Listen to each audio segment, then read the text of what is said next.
gente boa de Deus, voltando aqui com os nossos podcasts, hoje falando de cristianismo e empreendedorismo, é um trava-língua, né, meu irmão?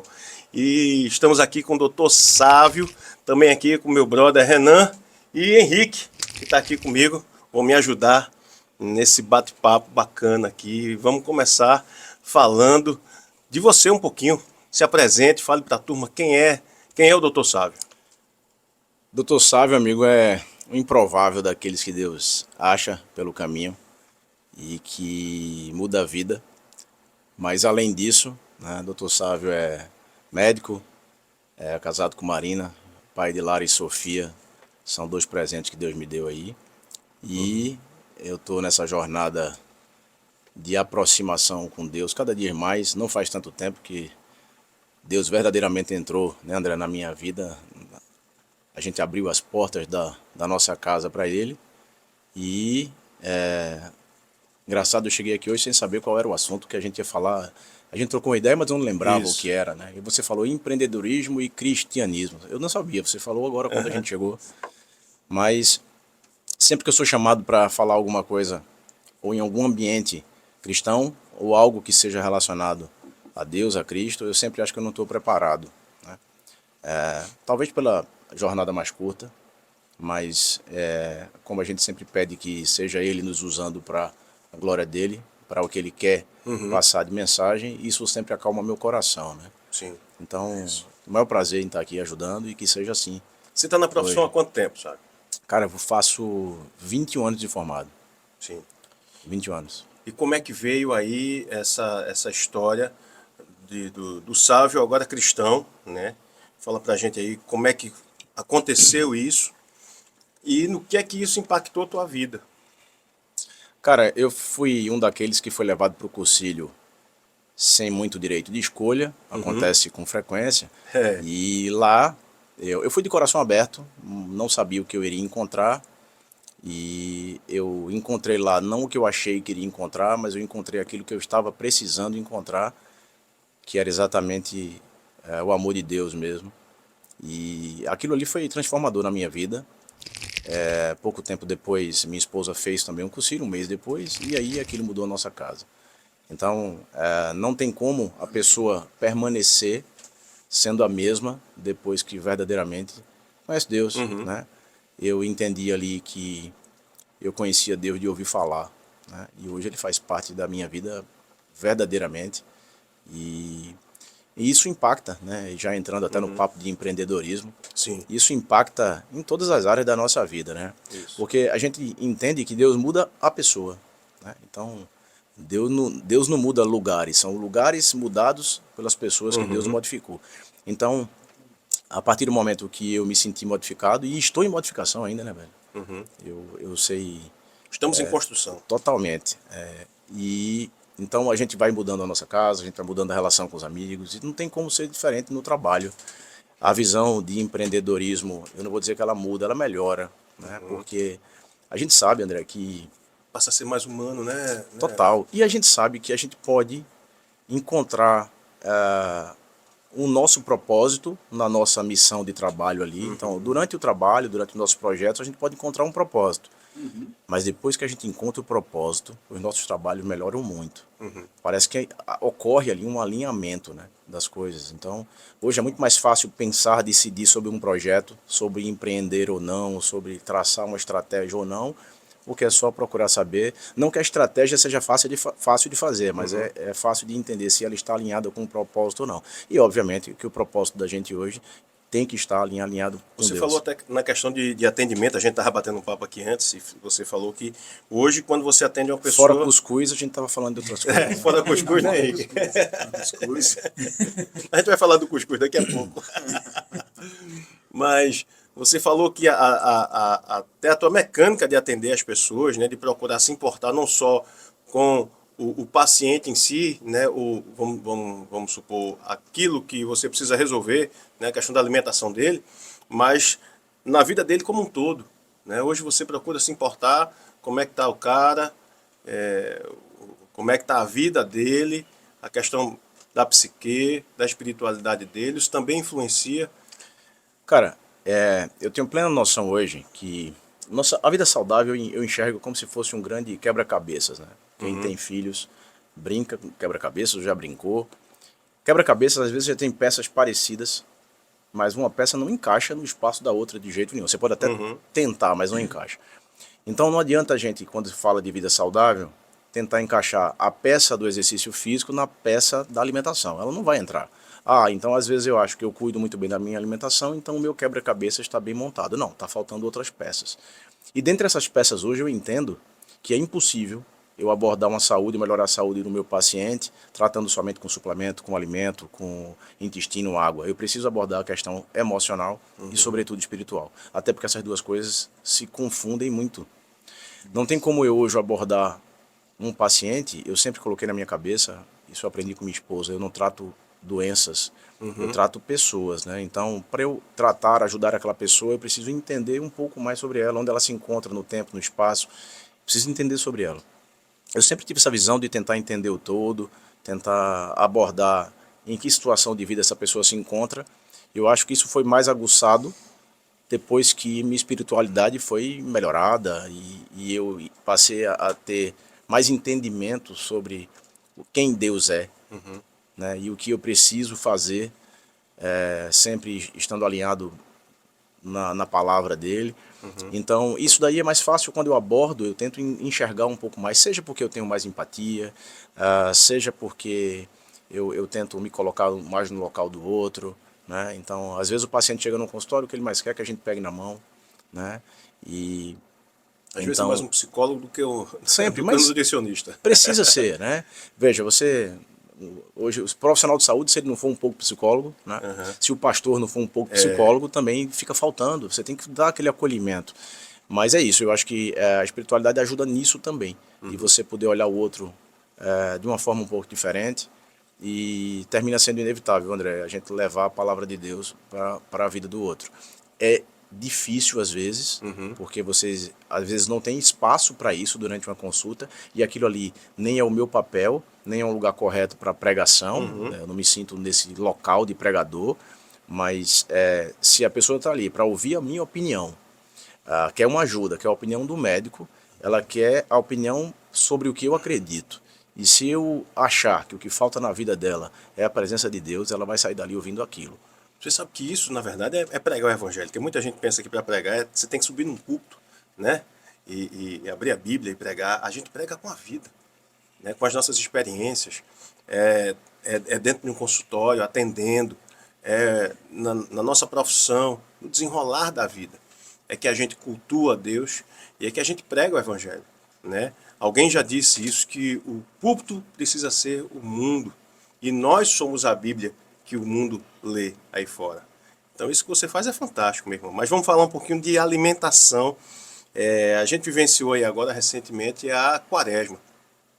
E nesse período muita gente faz jejum, ou pelo menos tenta fazer. Como é que funciona isso, questão de jejum? Porque tem gente que se abstém só de um determinado tipo de alimento. Por exemplo, deixa de comer glúten, massa, açúcar, alguma coisa assim. Isso funciona? Depende, veja, existe uma diferença entre o jejum espiritual, o jejum de propósito, né? Digo de passagem, muito sobre jejum de propósito eu aprendi com você, Sim. sabe? Em reuniões preparatórias de cursilho. Ah, que massa. De verdade. A primeira vez que eu fiz um jejum de propósito foi depois de uma orientação sua. Eu entendi que eu fazia errado. Existe um jejum intermitente, que o nome é muito na moda hoje, né? Então nada mais é do que um jejum programado com o intuito de ter benefícios terapêuticos com aquilo. Não é simplesmente eu vou me abster de algum alimento, não, mas eu quero com o intuito de algo.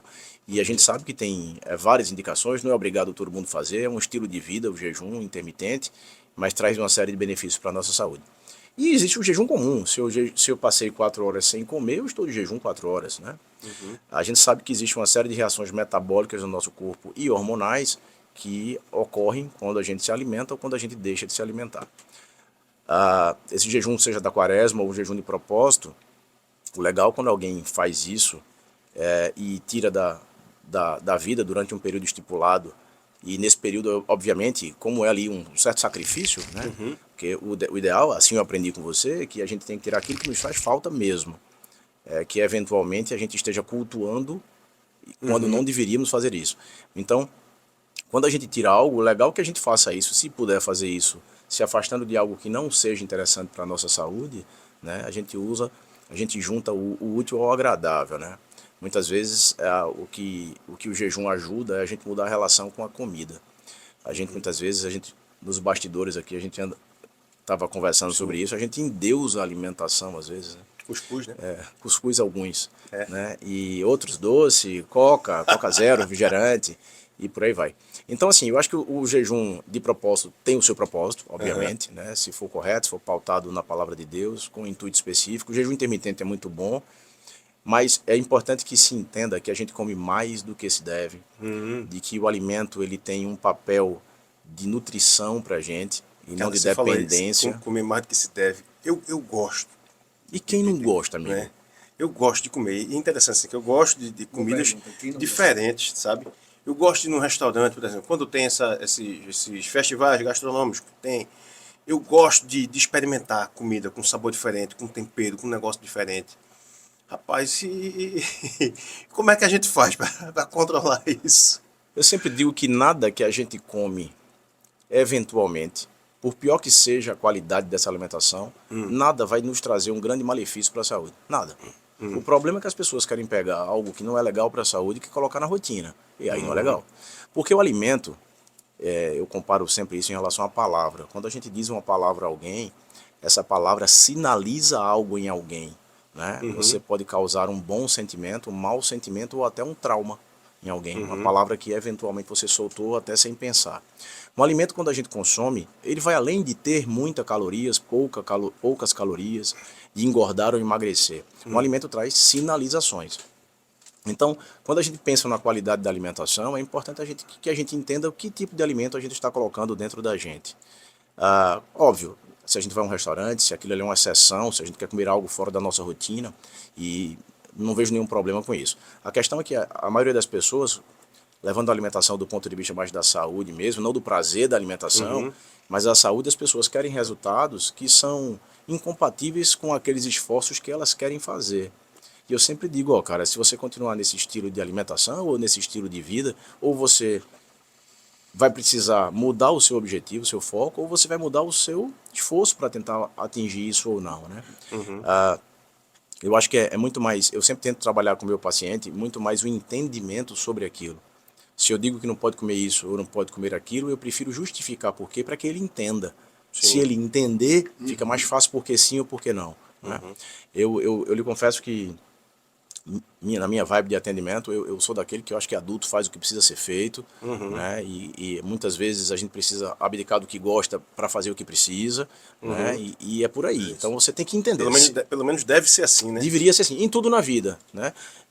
Detalhe, tá? Uma coisa que é bom deixar claro, ninguém faz 100% de alimentação, cara, nem eu. Eu tento fazer o máximo possível, mas ninguém faz 100%. A questão é que a gente não é pautado pela nossa exceção, a gente é pautado pela nossa regra. Se a gente ficar ali, na grande maioria do tempo, fazendo boas escolhas, alimentos de verdade, alimentos que nos saciam, mas ao mesmo tempo alimentos que nos nutrem, tá de boa. E obviamente, né, se a gente não tiver uma doença de base, se a gente não tiver abdicar... Porque às vezes um alimento, a gente conversou sobre cuscuz aqui, rolou essa brincadeira. Por exemplo, ninguém discute que fruta é saudável, fruta é saudável. Sim. Mas saudável para quem? Ontem eu atendi uma paciente que eu disse, eu preciso que você coma pouquíssima fruta. Era uma senhora que comia muita fruta, mas era diabética. Então, minhas filhas, eu não limito fruta das minhas filhas, mas para paciente diabética eu preciso limitar. Então, às vezes, algo que é bom para um é bom para o outro. Entendi. Então, a individualização é muito importante. Mas essa diabetes, aí eu entendo o seguinte, ela já pode ser decorrente de uma má alimentação feita lá atrás, e aí ela tentar corrigir agora com fruta, mas aí já é tarde. Veja, a diabetes dela, que é o tipo 2, é o que a gente chama de diabetes adquirida, né? Então, ela sempre vem aquela história, quem veio primeiro, né? O ovo ou a galinha, né? Então, primeiro era uma senhora obesa, uma senhora que tinha diabetes, ou seja, antes da diabetes surge ali hiperinsulinemia, resistência insulínica. Então, a obesidade traz isso e isso leva à obesidade. Eu não entro no mérito de quem veio primeiro, porque a gente tem uma condição para tratar. Mas, obviamente, era uma senhora que já tomava alguns medicamentos para diabetes, mas ela estava chovendo no molhado. Ela tomava o medicamento e a alimentação estava completamente desregrada ou desalinhada com o que ela deveria. Infelizmente, alguns pacientes recebem que orientação? Você é diabético, não pode comer açúcar. Ok, mas não se limita a tudo aquilo que vai se transformar em açúcar. Então ela comia pão, ela comia muitas raízes, ela comia feijão, arroz, ela comia muita fruta. Infelizmente, por mais que alguns desses produtos, desses alimentos sejam super saudáveis, para aquela senhora não era um produto tão interessante. Né? Então a gente sabe hoje que uma restrição do carboidrato, uma estratégia low carb, uma estratégia cetogênica para quem é pré-diabético, tem resistência insulínica ou diabético, é a melhor estratégia. Isso é possível, inclusive, reverter alguns casos. Você falou que não importa quão ruim seja o alimento, se for uma coisa esporádica, uma coisa que vai trazer um malefício de longo prazo. A pergunta que tem, então, é o que é esporádico para você? O que seria, assim, razoável, o famoso dia do lixo? O dia que você pode ficar mais à vontade, mais liberto para comer as coisas que você gosta, sem peso na consciência. Primeiro que eu não gosto de dia do lixo. Eu acho que nosso corpo, eu não gosto nem desse termo. Nosso corpo não é lixeira para a gente botar lixo. Eu não gosto desse termo. Eu não gosto de refeição do lixo, nem de dia do lixo. Eu acho que refeições livres, você ter ali exceções, eu acho que faz parte. Imagina que eu sempre digo ao meu paciente o seguinte: quando você encontra a estratégia correta do estilo de vida, inclusive da alimentação, você vai dar umas escorregadas de vez em quando, você vai ter uma exceção. Teve exceção? Volta para a regra. Okay? Então, se o paciente chega no final de semana, ele coloca na cabeça dele que o domingo é o dia do lixo, meu amigo, ele vai comer tudo o que puder e bem entender. Vou contar uma história aqui, eu não vou falar o nome porque todo mundo conhece daqui da igreja. Depois quando desligar ali, você conta. Aí, esse amigo, em consulta, é um irmão aqui da igreja, e ele dizia, eu controlando com ele bebida alcoólica, e querendo emagrecer, poxa, beba menos e tal. Ele fez, não, mas eu só estou bebendo no final de semana e na quinta de noite, porque na quinta de noite eu saio com a minha esposa e nós estipulamos a noite do vinho. Aí o que é que eu disse a eles? Cara, você já estipulou a noite do vinho, então você já está pré-determinando que dia de quinta-feira tem que tomar vinho. Ele passa de sexta a quarta, esperando chegar a quinta. É isso. Eu disse, você tinha que estipular com sua esposa a noite do namoro, amigo. Não é do vinho, não. Agora, se eventualmente naquela noite você quiser tomar o vinho, ok. Então você já garantiu já se obriga a tomar o vinho na quarta-feira, na quinta-feira. É o mesmo em relação ao dia do lixo. Se você já bota na cabeça que é o dia do lixo, você entende que você passa a semana toda se privando, sofrendo, sabendo que ali no domingo pode fazer tudo aquilo. Aí o que é que termina acontecendo? Não existe uma modificação do seu mindset, não existe uma modificação da sua cabeça. É diferente de dizer assim, eu faço uma estratégia alimentar correta, alinhada com o que é legal para a minha saúde, e na hora que eu quiser, eu como algo diferente. Um belo dia, eu fui encontrar uns amigos da escola, da época da escola ainda, e era uma terça-feira, aqui em Recife isso. E eles tomando cerveja, e eu já cheguei jantado. Já para não comer, para não ficar tentado ali, eu já faço isso, né? Reunião de crente é assim também. Eu chego na reunião de crente já comido, não tem perigo de ficar olhando para a coxinha. E aí, cheguei e um amigo olhou para mim e fez assim, você não vai comer? Eu já jantei. Você não quer uma taça de vinho? Eu não tomo cerveja, mas quer uma taça de vinho? Eu disse, não, também não. Tá vendo essa vida? Eu não queria para mim. Porque a pessoa tem que se permitir de vez em quando. Eu disse, é aí que tá. Eu me permito de vez em quando, mas quando eu quero, não quando você quer. Então, quando você condiciona o domingo, você já se prepara para aquilo. Eu sempre digo ao meu paciente, você nunca coloque na cabeça que não pode comer. Coloque que não deve comer. Porque se você coloca já que não pode, você já se sente punido por alguém. Então coloca que não deve, e não deve por quê? Se ele tiver um entendimento por que não deve, fica mais fácil. Outra coisa, amigo, com o meu é igual o Waze. Quando a gente está usando o aplicativo, que a gente erra uma rua, o que é que ele faz? Recalcula, coloca a gente de volta para a rota. Você está citando Paulo aí, isso, né? Tudo me é lícito. É isso. Mas nem tudo me convém. Perfeito. Não é? Perfeito. Eu tenho uma situação interessante que é assim, quando eu me separei da minha esposa, há 4 anos atrás, eu saí de casa, eu tinha 98 quilos e eu me achava incrível. 98 quilos, cara? 98 quilos. Eu me achava incrível, eu jogava futebol todo final de semana, treinava, mas como eu trabalhava viajando, vinha muita porcaria dentro. E eu me achava incrível. Até um dia eu vi uma foto, quando eu voltei pra casa... Mas tu é um cara incrível. Eu sei, mas eu tô falando, você não me achava. Aos olhos de Deus, né? Aos olhos de Deus, todos nós somos, né? Mas, vale salientar. Mas quando eu me vi, quando eu voltei pra casa, eu disse, que vida é essa que eu tô tendo? E já de eu ter voltado para casa, contrariado, né? Voltei, disse à minha esposa que estava voltando por obediência, mas foco na saúde. Quando eu olhei assim, eu disse, cara, eu não quero isso pra mim. Sentar com meus filhos, cansar, que é isso? E eu tinha uma coisa a dizer que eu era noturno. Ah, eu sou um cara de hábitos noturnos. E eu dormia Tem até muito tarde. isso hoje nessa geração, né? E aí eu passei a acordar muito cedo, entendia no Cronos de ganhar mais tempo, ganhar mais energia, e eu perdi rapidamente 10 quilos. Eu cheguei a 84 quilos. Né? Hoje eu fico entre 89, 88, e não retomei mais os 98 para a honra e glória de Deus.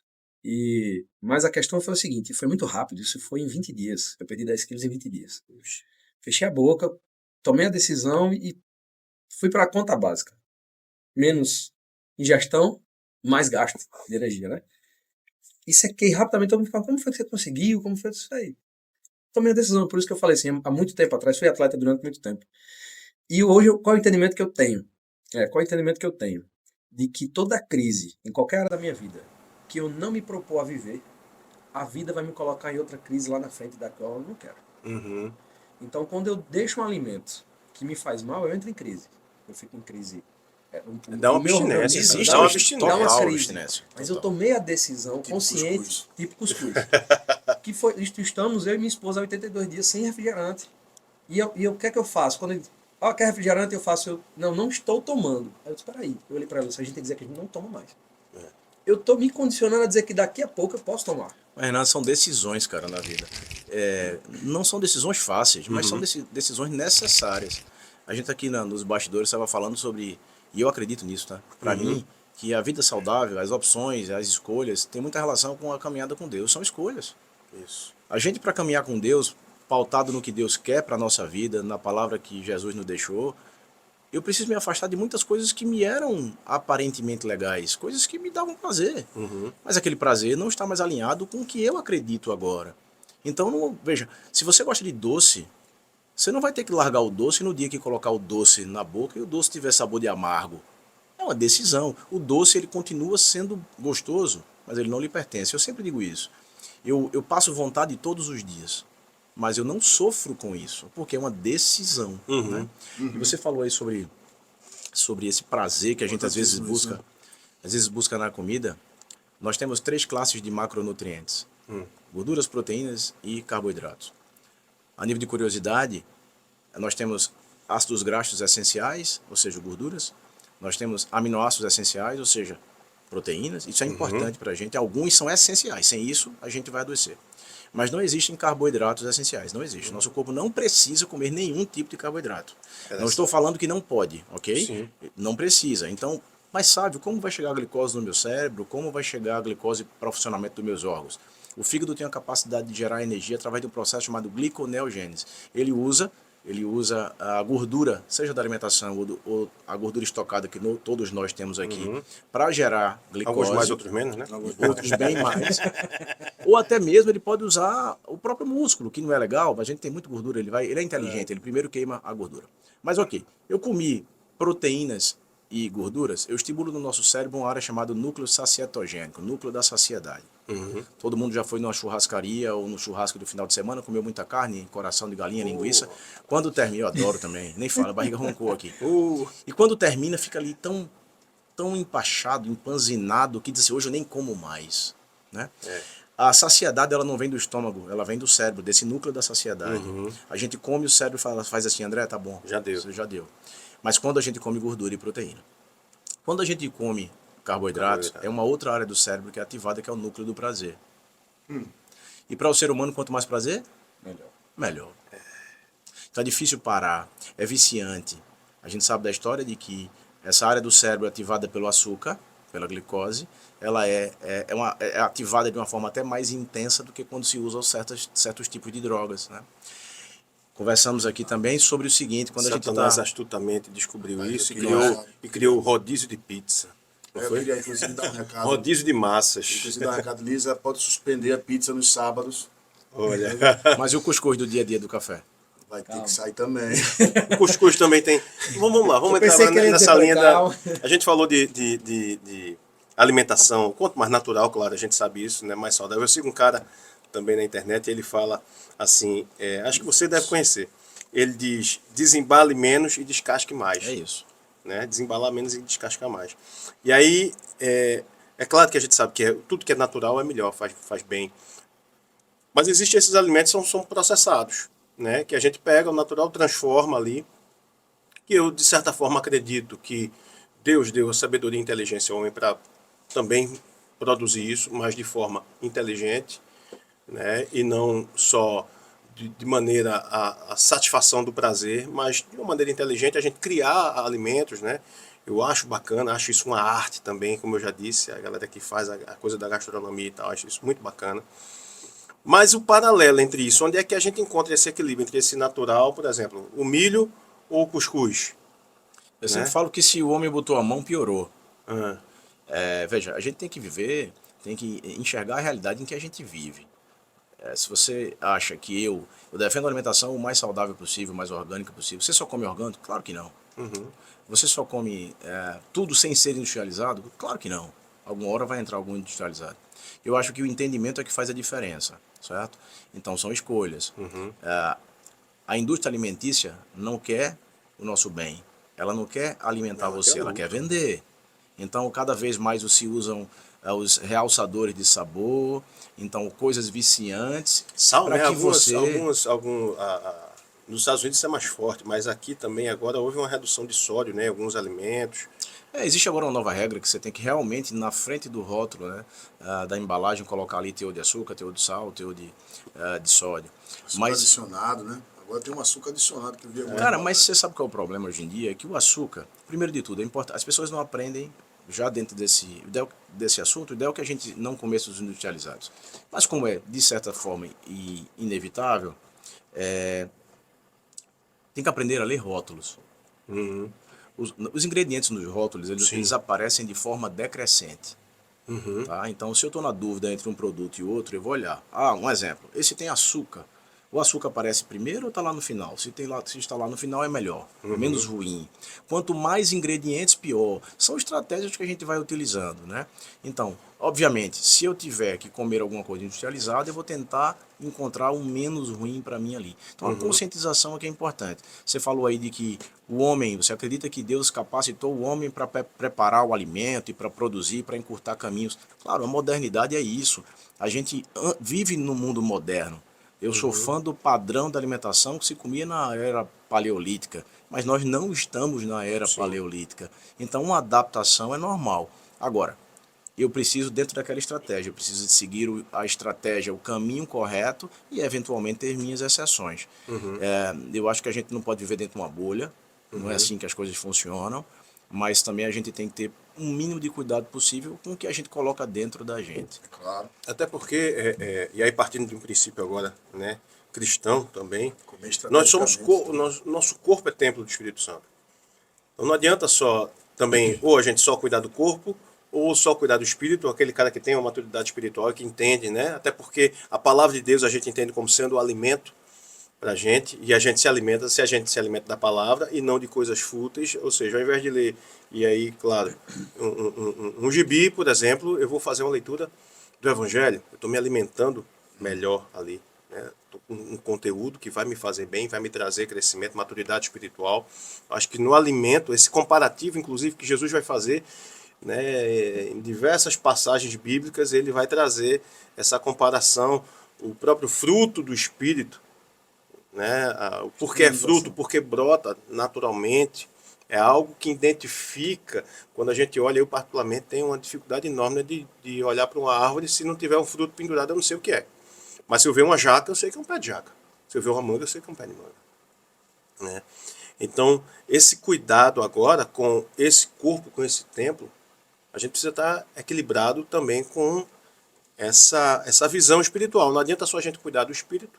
O cara vem na igreja, o cara tá lá, participa do discipulado, fez o cursilho e a alimentação toda desregrada, né? Isso também, será que isso também espiritualmente também não tem um peso aí? Sem Sobre dúvida, né? O problema é que algumas pessoas não comem para viver, elas vivem para comer, né? Isso é um problema. Ui. Eu acredito, André, que a vida ela é um grande presente que Deus dá para a gente. Por mais que a gente tenha vindo para nossa melhoria, né? Mas a partir do momento que eu enxergo como uma oportunidade de crescimento, de melhoria, de aproximação com Deus, tentando garantir minha vaga lá em cima. Então eu acho isso um presente, essa oportunidade. Não é à toa que a gente precisa agradecer todos os dias quando a gente vai deitar, pelo dia que teve, e quando a gente acorda, pelo dia que está se iniciando. Mas, cara, veja, quando eu dou um presente à minha filha, às minhas filhas, e se ela não der valor ao presente, eu me chateio, eu me incomodo.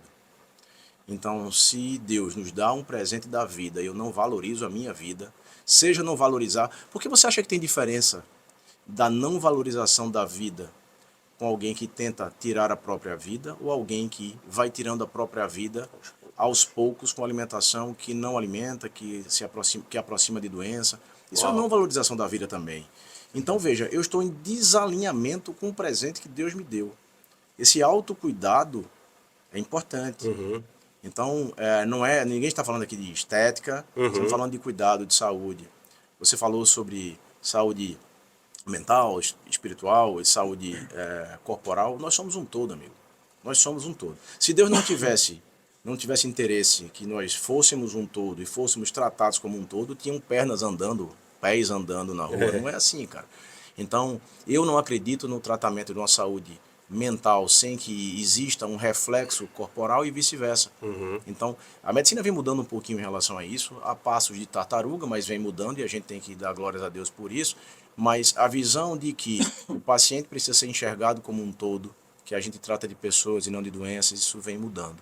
Então, eu acho que a alimentação é prazerosa. É claro, tem que ser prazerosa. Né? Só que a gente pode encontrar prazer. A gente não muda a gente não encontra um propósito, às vezes, em áreas e locais, ou com pessoas que a gente não tinha antes. É uma coisa de alimentação. Se a partir do momento que o alimento foi modificado, mas ele está alinhado com o seu propósito de saúde, de vida, cara, isso aí vai lhe passar a lhe dar prazer também. E se você não é refém da alimentação, se você não é gerenciado, né, pela sua comida, se você não tem a comida como um falso Deus na sua vida, é fácil. Doutor, mas também tem uma questão que eu quero falar contigo. A gente vive num mundo... É cuscuz de novo? Não, cuscuz não. O cuscuz está resolvido. Sepultado. Está entendido. Está sepultado. O cuscuz está sepultado. É uma vez no mês. Está liberado. E não escolheu o mesmo dia, porque senão eu vou ficar esperando por aquele dia. Está claro. Receba. Acho que todo mundo está doendo aqui um pouquinho, né? Está doendo todo mundo. Mas eu queria te falar contigo. A gente vive num mundo de informação abundante, né? A gente está vivendo um mundo em que rede social o tempo todo está encharcando a gente. Todo mundo é especialista, todo mundo sabe o que come e sabe o que não pode comer. Então, eu já me lembro ter visto o vídeo que diz que fruta não é saudável. Já vi fruta que diz que fruta é saudável. Já vi vídeo dizendo que é para comer apenas carne. Então, ovo pode, ovo não pode. Ovo não pode. Se tem alguma coisa que você pode nos dizer... Deixa eu só fazer um parênteses aqui nesse negócio do ovo. Meu pai teve padaria. E aí, durante muito tempo, ele trabalhava muito e tal, e aí ele comia muito ovo. E numa época que se dizia que o ovo era péssimo, um teor de colesterol altíssimo e tal, papapá. Pode mais que 3 ovos por dia. E desde pequeno que eu ouvia isso de papai, que essa história é mito, de que ovo tem alto teor de colesterol, e ele por experiência própria, né? Acho que... Ou seja, eu não conheço seu pai, mas já era um sábio. Aí ele já dizia que isso é conversa. O que traz o colesterol para o ovo é o aditivo, é o óleo, é a gordura que você vai usar para fritar o ovo e tal. Mas ele comia muito ovo cozido. E a gente cresceu comendo ovo. E aí quando foi depois já, né, quando eu já me entendia por gente, há pouco tempo atrás, há alguns poucos anos atrás, veio essa notícia de que ovo não faz mal, de que ovo é saudável, de que ovo não contém esse teor de colesterol todo e tal, né? Ou seja, já dizia o velho Barreto. Mas vai lá. Você cresceu bem direitinho mesmo. O tal do ovo deu certo. O crescimento aí deu certo. Eu estava dizendo que... Você estava falando sobre esse excesso de informações. Como vocês podem... Existe algum guia, acreditar em alguma quê? corda que eu me agarre para daqui eu saber que eu não vou errar? Existe alguma coisa que você pode nos ensinar assim, de maneira prática? Uma pessoa que não tem menor conhecimento, que não leu um livro, não viu um podcast sobre o assunto, que está ouvindo pela primeira vez alguém falar sobre a importância de se alimentar bem. Existe alguma coisa que a gente pode se basear, como o cristão se baseia na Bíblia? Veja isso, né? A palavra de Deus é imutável, não tem o que a gente discutir. Em relação à alimentação, a alimentação se abre muita margem para discussão, linhas de pensamento e muito interesse do homem, interesse financeiro. Quando o homem começa a mexer com a agricultura, começa a intervir na alimentação e com esse avançar tecnológico e das indústrias, o avançar industrial na alimentação, a indústria alimentícia, como eu já falei aqui, ela quer garantir o rendimento. Então, existem interesses. Infelizmente, os estudos científicos são pautados por interesses. Então, muitos... por que o ovo fazia mal e agora faz bem? Porque o grande estudo... Nunca se viu com tanto carro do ovo como Pois é, hoje em dia. olha o ovo. Porque o estudo grande que influenciou em relação ao consumo de gordura saturada com doença cardiovascular, depois de um tempo foi se olhar direitinho e o estudo foi completamente maquiado. Porque Porque pela indústria de açúcar, se eu não me engano. nem foi isso. Na verdade existia toda uma influência, inclusive até... Esse livro, fica a dica aí para quem quiser, viu? Existe um livro chamado Gordura Sem Medo. Gordura Sem Medo, de uma jornalista americana. Eu tive a oportunidade de conhecê-la num evento chamado Nina Tychos. E ela mostra, inclusive, o porquê a gente criou o medo de comer a gordura. E ela fala desse estudo, ela detalha esse estudo, apesar de ser uma jornalista, tem todas as informações científicas sobre isso. E ela fala que tem até influência de morte de 2 ex-presidentes americanos, impulsionamento da agricultura americana. Então a gente foi meio... Sabe quando a galinha vai tangendo os pintinhos assim? Isso foi o que foi acontecendo. Mas respondendo a sua pergunta, existe mais de uma linha hoje, né? E a gente não tem uma verdade absoluta sobre a alimentação. Essa que é a verdade. Eu só acho assim, eu hoje acredito numa alimentação pautada a uma alimentação que se fazia muito lá atrás, muito antigamente, antes de toda essa intervenção, com comida de verdade, certo? Eu prefiro comer assim. Claro, eu como alguma coisa industrializada? Como. Cada vez eu como menos, né? Uma pessoa que não sabe o que fazer, primeiro de tudo, a minha recomendação é que ela procure um profissional. Né? Um médico da área, um nutricionista, alguém que possa traçar uma estratégia. Ah, doutor, ok, mas aí existe uma grande chance dela procurar um profissional que vai dar uma orientação, não de maldade, mas uma orientação até diferente do que eu, sábio, acredito. Existe. Eu tento, junto com a minha equipe, sempre munir o meu paciente de muita informação. Eu preciso fazer com que meu paciente não seja dependente de mim. Se eu muno ele de informação, eu dou a ele informação até que ele pense, rumine as ideias, ele tire as conclusões dele. Eu tenho a minha linha, mas eu não posso forçar o paciente a fazer aquilo que eu quero, entende? Então assim, se alguém não sabe o que comer e quer mudar a alimentação, cara, se afasta dos industrializados, toma mais água, é o beabá que todo mundo sabe. Todo mundo sabe o que precisa fazer, mas não faz. Se afastar de açúcares, de carboidratos refinados, de industrializados, né? É isso que precisa. Atividadezinha física básica. Atividade física uma básica. Caminhada. Tem uma assinatura de Deus que eu acho interessante, que eu fico observando essas coisas de Santo Antônio, que é a trilogia. Né? E a trilogia ela está em tudo, se você observar. Então a gente tem altura, largura, profundidade, Pai, Filho e Espírito Santo. A gente tem o pai, a mãe e os filhos. A gente tem o entrar, o processar e o sair. Corpo, alma e espírito. O corpo, alma e espírito. A gente tem toda essa trilogia. E para a gente ter uma vida boa, por assim dizer, a gente tem que cuidar dessas 3 áreas. E normalmente vão ter 3 atitudes dentro desse âmbito. A gente tem que entender o que a gente põe para dentro, como a gente processa e como a gente externa. A comida a gente põe para dentro, a gente vai processá-la de algum jeito, como eu ponho para fora. Eu acho que é onde entra o gasto de energia. E ter essa gestão. Meu coração, como é que está meu coração e aí trazendo as emoções? Porque a gente sabe que as emoções afetam completamente o coração. O que é que eu estou pondo para dentro? Com o que eu estou me relacionando? O que é que eu estou absorvendo? Né? E como eu estou externando isso? Está processando aqui dentro de mim e como eu estou pondo isso para fora? E aí entra num ponto transbordo. Porque quando você vê uma pessoa muito mal com a vida, ela está só pondo o que ela processou dentro dela, talvez do que ela recebeu, talvez do que ela está... Se alimentando. De modo geral, isso. né? A gente se alimenta com tudo. Eu acho muito perfeito essa criação de Deus, sabe? Como a gente tem que pôr para fora de algum jeito. Tudo que a gente... E na palavra fala, não lembro daqui, o pastor vai poder dizer, né, que é sobre... os olhos são a candeia do corpo, de maneira que... Se teus olhos forem bons, tudo em você será luz. Isso. E se seus olhos forem bons, para mim está relacionado não só à forma de olhar, mas se você olhar para o bom. Então, o que é que me faz bem ter essa percepção? O que é que me faz bem em todos esses aspectos? Né? Tratando de alimentação, como o doutor Sabem falou, todo mundo sabe o que fazer. O problema é o quão disposto básico, eu estou. Pelo menos o basicão. O básico.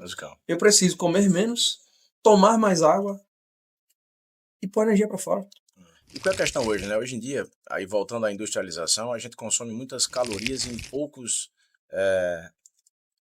volumes, a gente consome muito calorias líquidas.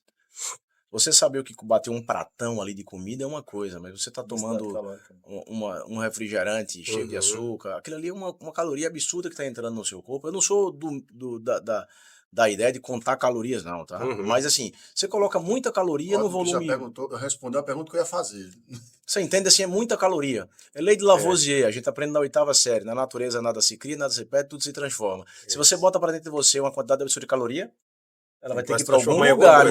E o nosso corpo, a caloria que a gente colocou para dentro, ela não sai na transpiração, na urina ou nas fezes.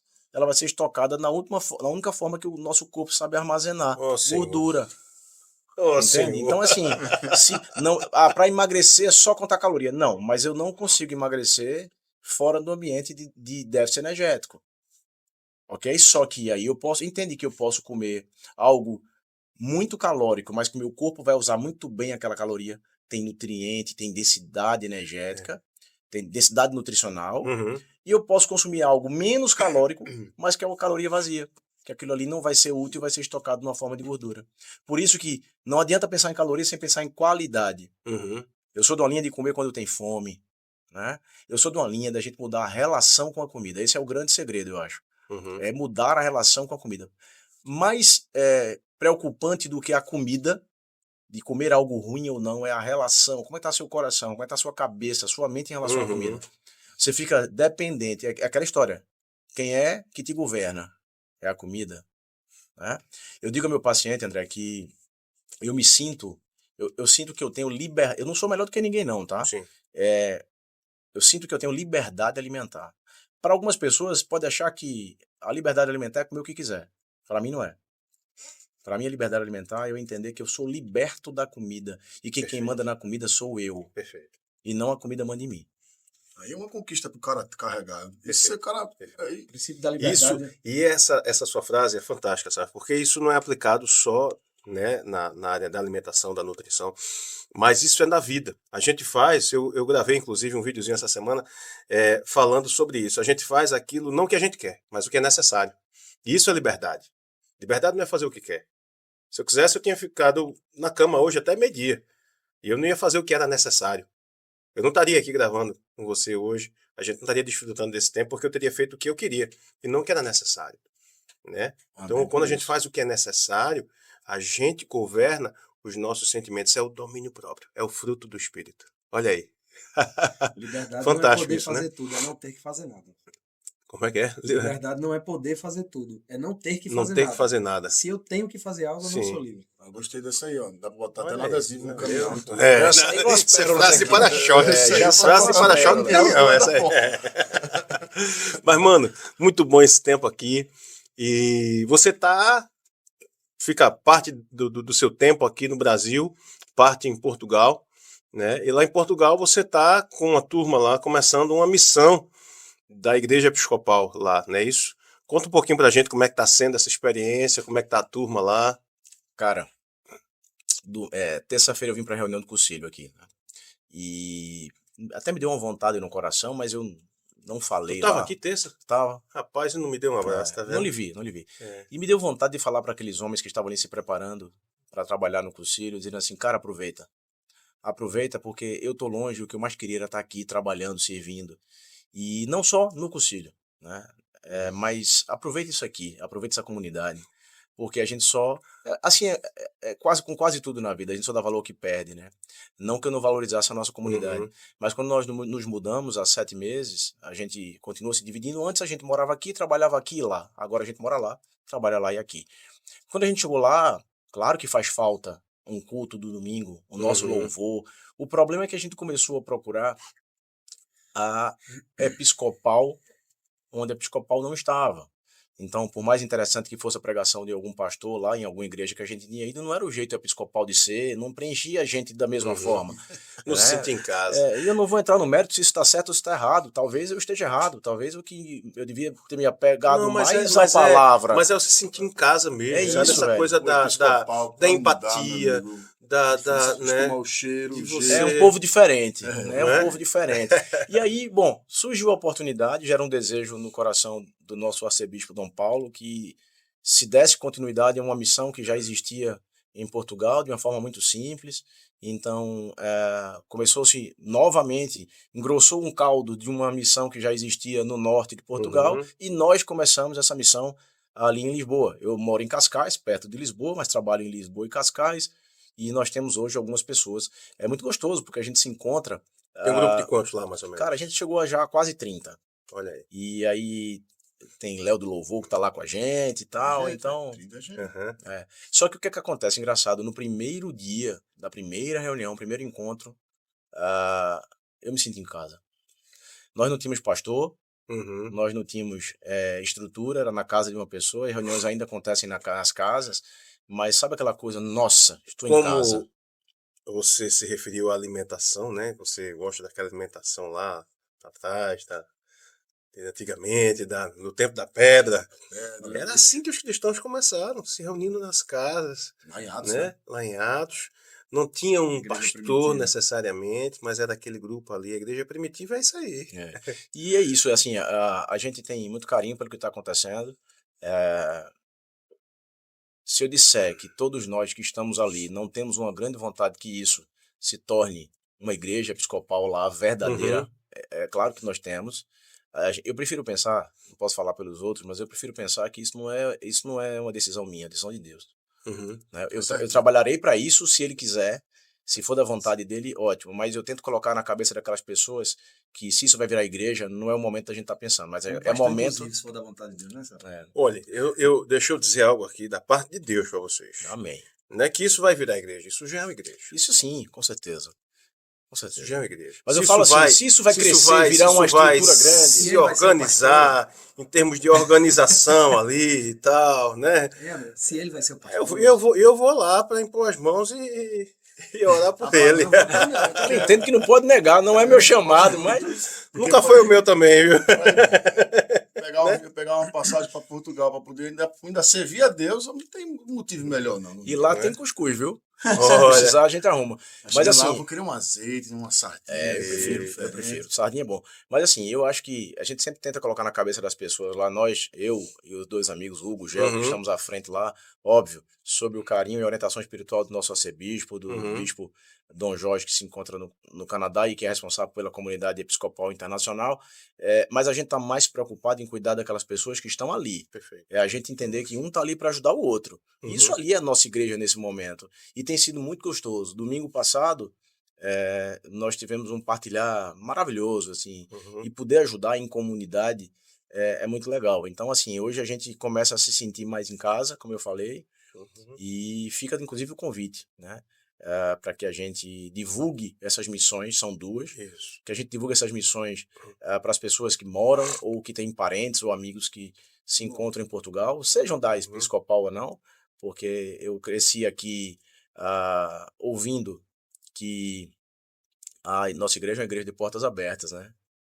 Então a gente aqui não fecha as portas para ninguém. Lá também na nossa missão, não. Essa não é uma missão da episcopal, quer dizer, até né? Mas não é uma missão só de quem é da episcopal. Essa é uma missão, é um grupo familiar de quem quer se aproximar de Deus, quem quer ouvir a palavra, quem quer trazer alguma coisa. E todos são muito bem-vindos. Perfeito. Amém. Massa. Meu irmão, tem o Instagram, o Insta lá como primeiro falou da missão, né, dessa comunidade lá. Nós temos o Instagram da comunidade Bom Pastor. A gente fala onde? Qual é a câmera aqui, por favor, assistente? São várias câmeras aqui. A missão Bom Pastor, Portugal, o Instagram do Norte, e a gente recebeu aí a orientação espiritual de ter um outro Instagram para a missão de Lisboa, que ainda não está oficializado, inclusive precisando acertar alguns detalhes com Vossa Senhoria, né? Para que isso saia, e essa semana agora a gente coloca isso no ar. Amém. Mas é o da igreja, da Missão do Norte, a Missão Bom Pastor. Missão Bom Pastor. Massa. E o teu? O meu é DR, de doutor, DR Sávio Cardoso, e ali sempre a gente está postando alguma coisa sobre horários, sobre Uhum. nosso encontro, nossa reunião. Me coloca à disposição para poder ajudar. Pode mandar direct, gente. Eu respondo 100%, sou eu mesmo. É o senhor que está falando, sou eu mesmo. Um dia desse, só um parente, eu estava num café com Marina, minhas filhas tinham dormido na casa de umas amigas, eu fui tomar um café, curti minha mulher de manhã, um cafezinho da manhã. E aí, uma pessoa me mandou uma mensagem no direct, eu respondi. Ela, posso lhe fazer uma pergunta?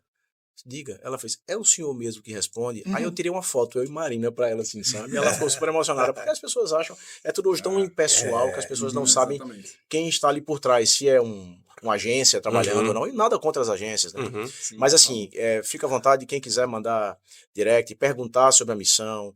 Uhum. Quando alguém me pergunta como eu pego informações sobre a missão, eu digo, me manda um direct, me manda um WhatsApp, já tá Fala meu comigo. telefone. Fala comigo. Rapaz, ó, ele tá deixando vocês mandarem direct pra ele, agora provavelmente o exército Cuscuz vai mandar um monte de direct pra você agora. A gente acolhe. Eu falei a você Tá que falando esses eu pedidos. acabei de falar a você que a nossa igreja tem portas abertas, inclusive para quem come cuscuz todo dia. Meu irmão, com essa a gente encerra. Obrigado, Querido, meu irmão. obrigado mais Eu uma que vez. agradeço. Obrigado, Valeu, Renan. Obrigado, Henrique. Obrigado, Você. Pablo, que está ali do outro lado da câmera. Se não fosse ele, isso aqui, nada disso tinha acontecido, né? Obrigado a vocês que nos assistem aqui, esse podcast. Paz e bem, Deus abençoe vocês.